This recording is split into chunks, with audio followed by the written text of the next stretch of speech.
Երևանից մարդիկ չզանգեն, էլի Փարիզ իրանց բարեկամներին ասեն, մի քիչ մեծ ծիրան ուղարկեք։ Քահ ծիծաղելու որևէ առիթ չեն տեսնում հայ բեռնափոխադրողները, որոնք մեկ ամսում կորցրել են տասնյակ տարիների աշխատանքի արդյունքում ձեռք բերված ռուսական շուկան։ Հայ բեռնափոխադրողին մի մեծ փաստի առաջ են կանգնացրել։ Ես ինքս ոլորտի մեջ եմ, մենք ունենք մեր խմբերը, բեռնափոխադրողներով շփվում ենք, տղաների մոտ շատ վատ վիճակ կա։ Ասում են, այս ամենը ծիծաղելի կլիներ, եթե այսքան ողբերգական չլիներ։ Եվրոպա հայկական ապրանքներ արտահանելու Փաշինյանի կաբինետի անդամների հայտարարություններն ընդամենը փափուկ բարձ են արտահանողների գլխի տակ։ Այստեղ ծիրան չեն կարողանում գտնել։ Եվրոպան առանց մեր ծիրանի չի կարա, հա։ Էդի էս մե պիրոտ է, թոբո անցնի, ծիրանն էլ կթափեն, պամիդորն էլ կթափեն, Ուկրաինայից էլ գնաց ապրանք, հասավ Եվրոպա, մարդիկսին մեզի պետք չէ դա ապրանքը, դավայ, ետ։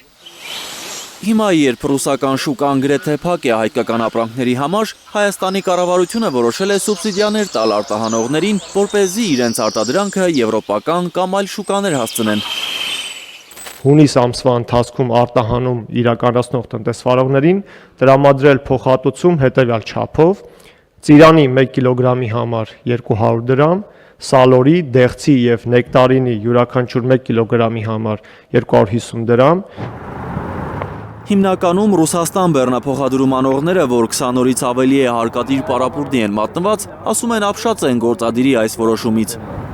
Ով է ապահովելու իրենց անխոչնդոտ ելքը դեպի եվրոպական երկրներ, կամ որտեղից են հայկական ապրանքների համար գնորդներ ճարելու։ Տեղյակ են կառավարությունում, որ Շենգեն վիզայի եւ այլ փաստաթղթերի հարցեր պետք է լուծեն արտահանողները հարցնում են։ Եվրոպա գնալու համար մեր հայկական այ վարորդներից 100-ից 95-ի վիզա չեն տալու։ Դες չի, որ ով ցանկություն ունեցավ Եվրոպա գնալու, տենց ամեն ինչը հեշտ է։ Երանի են տալիս վարորդները այն օրվան, որ Լարսի անցակետը հատելու համար 3-4 օր հերթում սպասում էին։ Օրական 6-700 հայկական բեռնատարեր մի քանի ամիս առաջ մտնում Ռուսաստան, նույնքան մեքենա էլ Ռուսաստանից Հայաստան գալիս։ Այսօր ռուս-վրացական անցակետը հատած Հայաստան վերադարձող վարորդն ասում է, հայկական պետհամարանիշով 1 բեռնատար է տեսել Լարսի անցակետում։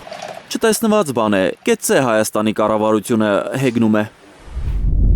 Փաշինյանի մեր խորին շնորհակալությունն այդնենք, իրա շնորհիվ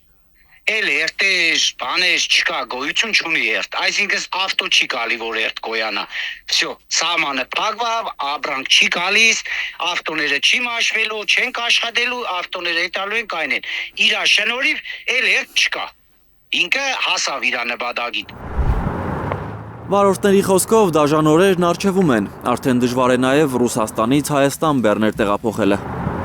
Էդգար Ղուշչյան, Գագիկ Տեր-Ղազարյան, Հայլուր։